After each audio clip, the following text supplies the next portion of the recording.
Thank you to all the speakers this morning for their talks. And we heard very sort of differing sort of aspects of physical AI. But, you know, we've been hearing about all of this over the last 2 years, robots at CES, humanoid robots, and now we're talking about agents doing lots of stuff. But maybe I'm going to come to you, Mr. Mamoru Nakano. I think you talked about making AI and high-performance computing as open and accessible as possible. Tenstorrent has been very vocal about rethinking AI compute architecture. When we think of it in terms of the context of physical AI, what fundamentally needs to change in the industry's approach as we move from cloud AI to physical AI at the edge? And I know that last slide you showed was around the token economics, which is basically cheaper tokens. But I think it's a different concept altogether for what you need to do for physical AI at the edge, isn't it? Not so much different, but okay. The edge computing must be very cheap, right? Yeah. Must be very cheap. Okay. Because everybody wanted to make use of the AI, so cost must be cheap. So it must be if it is $100 or $1,000 and more. So we cannot make use of the technology. So that is the main reason. So Jim and we believe that AI need to be low cost and very fast and very easily to use, right? And is that a result of open architecture, I guess? Yeah. And RISC-V. Can you explain a little bit about that? Explain sort of how you enable that open architecture. First of all, make it open as far as possible. Even an IP is itself a very confidential and very important thing, but try to make the open as far as possible. Like a RISC-V, instructions is very is open, and the SDKs are open for me. So you can make use of the SDK as soon as possible. Okay. Sudipto, I think you talked about deployable, scalable robots and taking embedded intelligence to autonomy. When you think about it, as physical AI systems move from concept to deployment, you're at the sort of the end where people are doing things, making things, manufacturing things. So what are customers doing now, demanding from the manufacturing and platform side that wasn't a priority before as a result of this increase in physical AI? You showed some of the things around humanoids, but maybe just some examples of things you've seen, especially with what you're doing. I'll without taking names, I'll give an example Yes. of a problem statement that a customer gave us, and it was specifically around the arm. And when you think of an arm, right, it's a very complex system. So you can start with the palm, right? The number of joints you have in not our fingers, but what the robot needs to have to pick something up, to be able to apply the exact pressure that you need. Like think of just a pair of hands working in a factory assembly line where they're assembling parts, right? So the number of small motors that you need to just move the palm and the level of intelligence that you need so that they're all moving in cohesion is non-trivial. This particular customer was trying to see how they can control all of the brushless DC motors in the palm using one microcontroller, right? And eventually, as we discussed more and more with them, it came to, it needs to be low power, small, have a lot of IOs, which can drive high voltage signal. So as we looked across our portfolio, we said, what, this is what is the closest to what you need. And we'll add a few more features.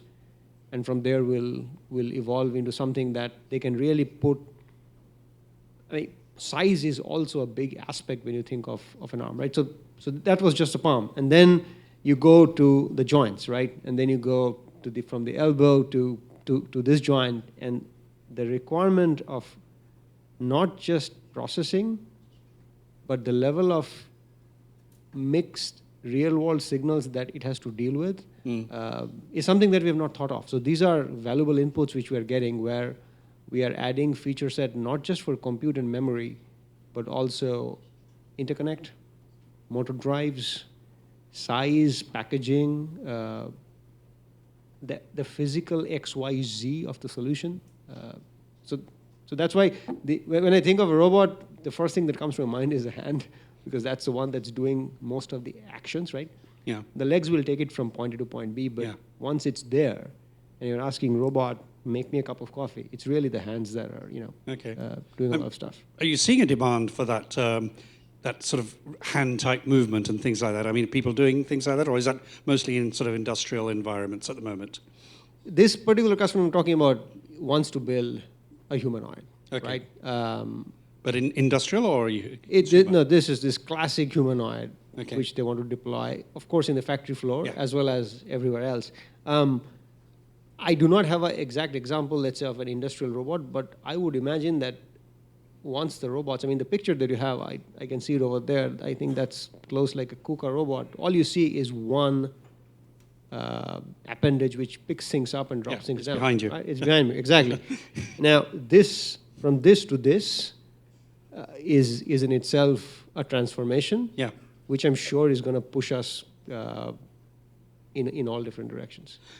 And I think, Gabriel, you mentioned in your presentation you work very closely with MIPS, and I mean, we know the customer, but for a long time. But the stuff you're doing there, I guess, translates quite a lot to the robotics and the physical AI, and maybe at a higher level before we go into that. What do you see are the biggest system architecture challenges developers face when designing autonomous edge platforms that must process and respond to data in real time? And I think that's kind of relevant to translating from what you've been doing in the automotive to the robotics. Right, so basically, as I mentioned in the presentation, right, most people focus on the computing power. Yeah. But when we actually build cities and shopping malls, we often forget the most basic infrastructure, right? We have to build roads. We also have to build expressways and interstates that connects everything together. So basically, what is really challenging architecturally is that we have a lot of customers focusing on making the most powerful accelerators, most powerful NPUs, but they struggle to make data pass through them quickly enough, right? So a lot of time we see our customers end up with a design that what we call data stuffed, right? So this is what we actually do, right? So that's why we start to develop technologies like broadcasting and multicasting, which will allow the NPUs to not always access the memory for the data, right? And cache coherency, that also helps. So I guess the biggest challenge is really to find this right balance between computing power and data movement and scale everything together. Interesting. How does Arteris see the intersection of, we're talking about open, like RISC-V, the acceleration and the advanced SoC architectures as industry moves towards more agentic and autonomous systems? Well, RISC-V is really bringing a lot of changes to this environment, right? Because back in the days, we only had to deal with a handful of processors and handful of computing architectures. Now with RISC-V, Tenstorrent, and MIPS, they started to allow our customers, our designers, to make a lot of things that we have never seen before, to be honest. Yeah. So this is quite a challenge, right? So, but what we try to do is we try to be as generic as possible, right? So we want to be able to support the standard protocols, and we want to be able to connect with everything that our customers make, regardless of what processors they actually use or what GPUs or NPUs they actually try to use, right? So we try to stick to the standard protocol, which would allow us to connect really with our customers' IP. Yeah, I mean, you had a very impressive customer list up there. So I think there's a lot of need for that connectivity, which actually, as you said, has been forgotten quite a lot over the conversations, and especially also the analog side, which has been forgotten. So it's quite interesting how physical AI is bringing all of these conversations back in. Any thoughts on that, Sudipto?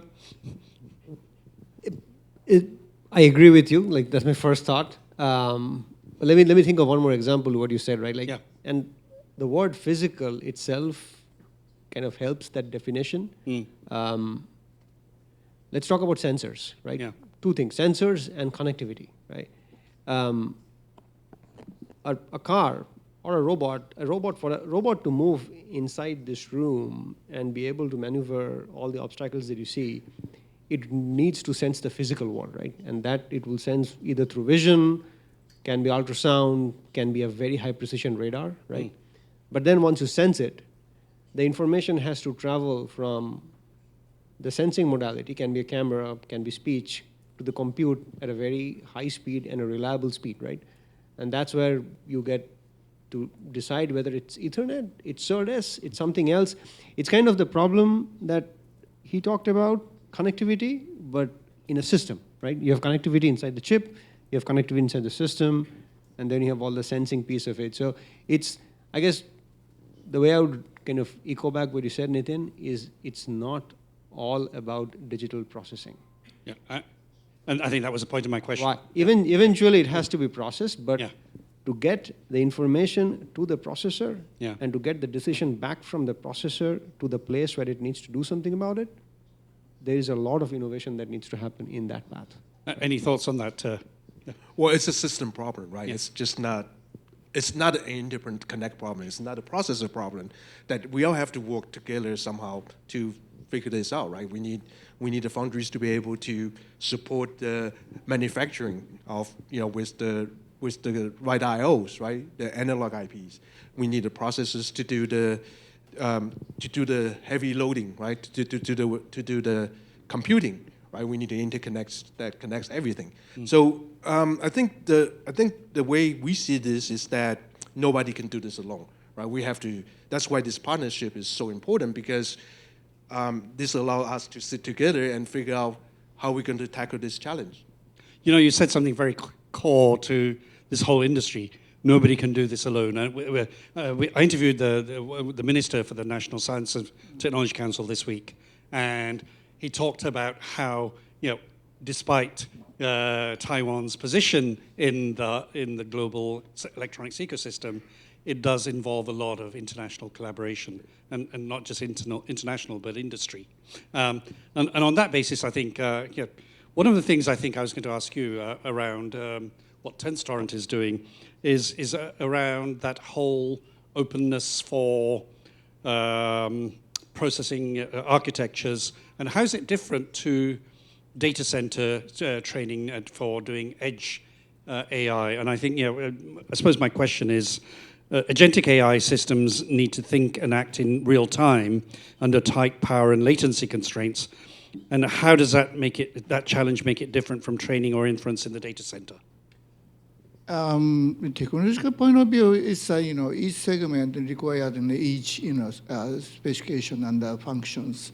But most important things is the entire ecosystem, as you guys mentioned. Yeah. So like open standard ecosystem, and also the standard chiplet system, interface and something like that. So many chips come into the same die or something. So make use of the many components or partners. That's important things. So you mentioned about real-time things. Okay. So now we are developing a real-time CPU as well. So then it's a technology, but it's standard like a RISC-V uniform instructions is very good, and make it very useful, I think.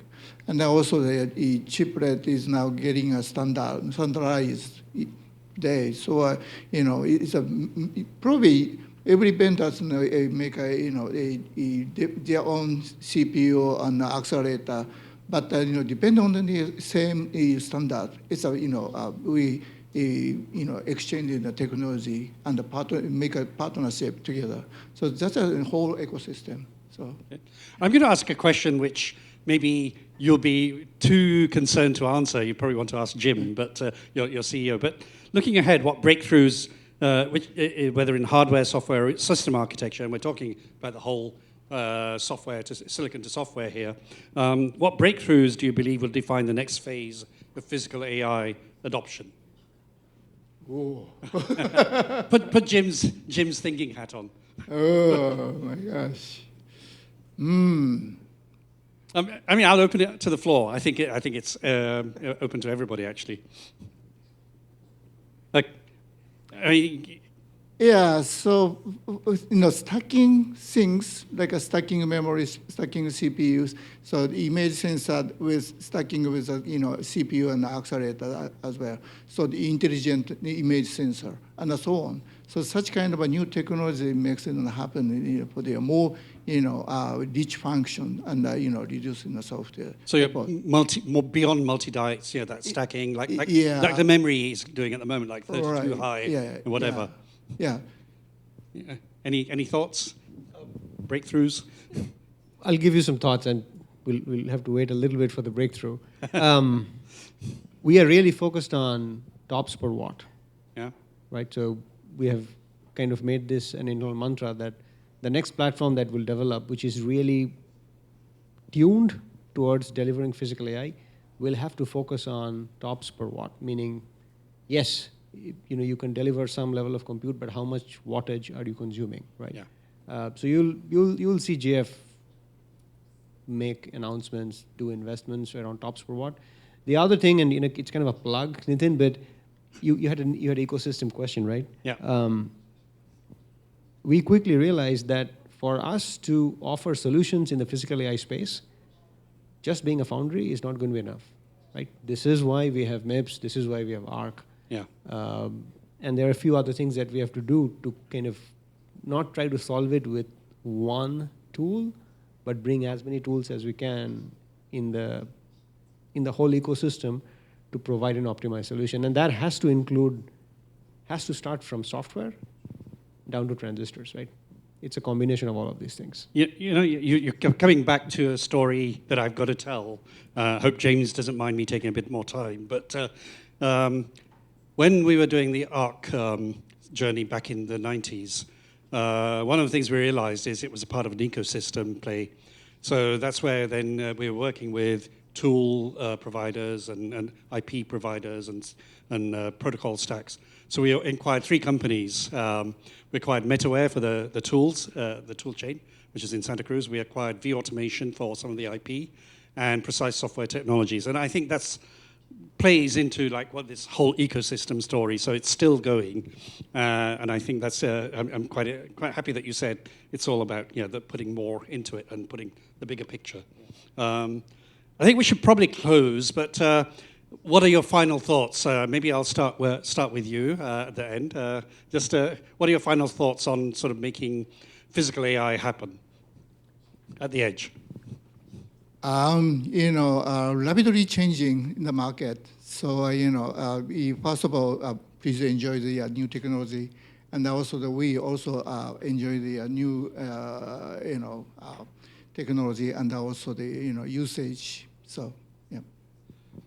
Gabriel? Well, I think it is already happening, right? We already see Tesla driving around by itself. We see Robotaxi, but right now it's just it is still too complex of a system, right? And we are still trying to learn how to deal with it and try to simplify everything and maybe to integrate everything together. So, from Arteris' perspective, we really think that we actually embrace openness and standard, right? So I think there are still a lot of things we can do today. The foundries, they already have 2.5D, 3D stacking of the chip to chip and die to die, right? But in reality, from our perspective, we still see many different protocols that are out there, right? We are not getting, so it makes harder for people to work together. Yeah, I think you have written in the pages of EE Times quite a lot around open standards for connectivity, chiplets Big as well. fan of yeah. EE Times. But I think you said something quite interesting, simplify and integrate. I think that's key. Yeah. Last thoughts from you, Sudipto. I'll start with the story and then I'll give my thoughts. I happened to listen to a New York Times podcast, Nitin, and I'll forward to you if you have not listened. It was about a company which has deployed 200, they call it robot, but it's actually, you can speak to it. And the purpose of that is to keep company of people who are extremely lonely. And this interview was of an 85-year-old woman who lives alone and who says that this thing is my best roommate. Now, the reason I go back to the story is I don't think we collectively know what the killer application of physical AI will be, right? Yeah. IoT went through that phase, self-driven car. So I think what we need to do, and this is what we are trying to enable as a company, is we need to be open to experiments. Yeah.